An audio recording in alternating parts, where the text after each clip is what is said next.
नारायण के साथ तो कर दिया, पर नारायण दिन रात आपकी सेवा में लगे रहते हैं तो उनके चरण मुझे नहीं मिल पाते। शंकर भगवान ने कहा मैं वचन देता हूं लक्ष्मी, तू नारायण के चरणों में सदा विराजमान मिलेगी।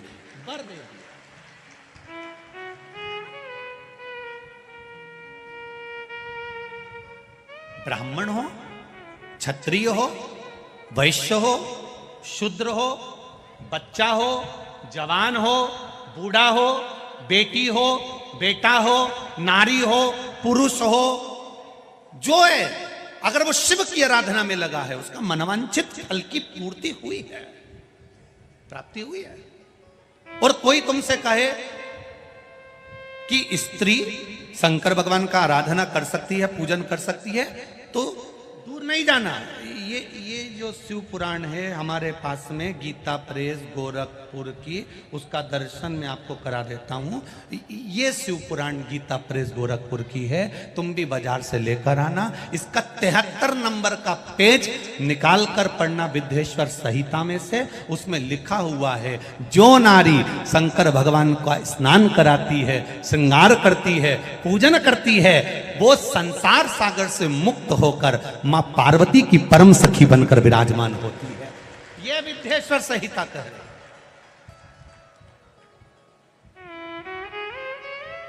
और इसी शिव महापुराण का 73वें नंबर का पेज पढ़ने के बाद में 75 नंबर पेज को पढ़ना विद्येश्वर संहिता का। उसमें लिखा है जो शंकर भगवान को जल चढ़ाकर उस जल का आचमन करता है वो 3 ताप से दूर हो जाता है। ये मेरा निवेदन है आस्था चैनल वालों से, पन्ना मैं निकाल रहा हूं और उसको मैं लाइन से अक्षरों पर लाइन दिखा रहा हूं। मेरा निवेदन है आप भी बताना कि शंकर जी पर जल चढ़ाकर पीने का कितना लाभ है। प्रश्न नंबर 75।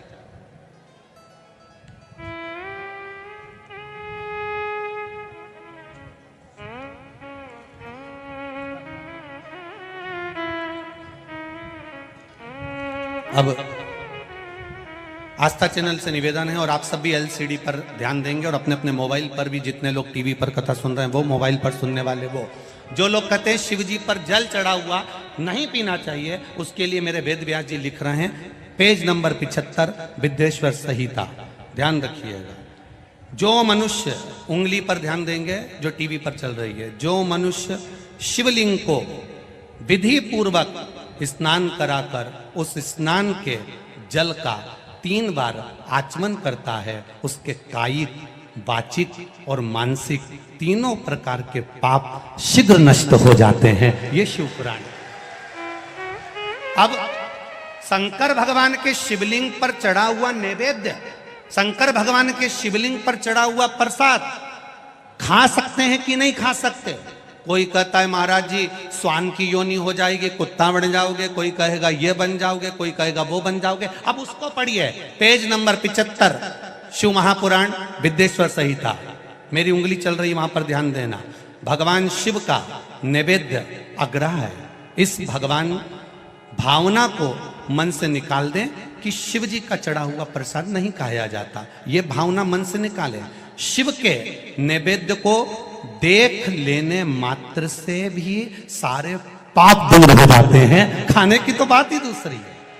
अब क्या लिखा है अगली लाइन, उसको खा लेने पर तो करोड़ों पुण्य अपने भीतर आ जाते हैं। आए हुए शिव नैवेद्य को, जो शंकर का प्रसाद है, शिव जी पे चढ़ा हुआ नैवेद्य है, अगर वो आपके सामने आ जाए उसको सिर झुकाकर प्रसन्नता पूर्वक खा लेना चाहिए। जो शंकर के चढ़े हुए नैवेद्य को यह कह देता है कि थोड़ी देर से खाऊंगा, वो पाप में लिप्त होता चले जाता है।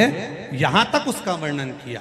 वो मनुष्य पाप में बंध जाता है। इसलिए शंकर को चढ़ा हुआ नैवेद्य, भगवान का बस केवल नैवेद्य का दर्शन ही हो जाए तो जीव कोटि कोटि पुण्य प्राप्त कर लेता है। वो शिव तत्व है। यह शिव महापुराण है। अब आज के जमाने में नए नए पंथ बन गए, नए नए पंथ चल गए, तो उन्होंने अपने को उठाने के लिए शंकर जी की निंदा कर दी। शिव जी के मंदिर मत जाना, शंकर का प्रसाद मत लेना, शिव जी को देखना मत, शंकर के द्वार मत जाना। हम किसी पंथ की पुस्तक की बात नहीं करते, क्योंकि सबने अपने अपने पंथ बनाए तो सबने अपने अपने भाव से लिखा। हम वेद व्यास जी ने जो विद्येश्वर संहिता में लिखा उस शिव महापुराण का वर्णन करते हैं, जो आपने 75 number page Gita Press Gorakhpur की शिव महापुराण पुस्तक का आनंद करते हुए इस पुराण में पढ़ा। विद्येश्वर संहिता स्मरण। भ्रांति निकालो मन से। लोग भटकाएंगे, लोग तुम्हें भ्रमित करेंगे। तुम शंकर जी की आराधना करने लगोगे, भगवान का भजन करने लगोगे, भक्ति में डूबने लगोगे, डूबने लगोगे, डूबने लगोगे, डूबने लगोगे, तो लोग तुम्हें भ्रम उत्पन्न करेंगे। शंकर मंदिर मत जाना, शिव जी का प्रसाद मत लेना, शंकर जी पे चढ़ा हुआ जल मत पीना। लोग तुम्हें भ्रमित करेंगे। भ्रम से निकालती है मेरी शिव महापुराण की कथा।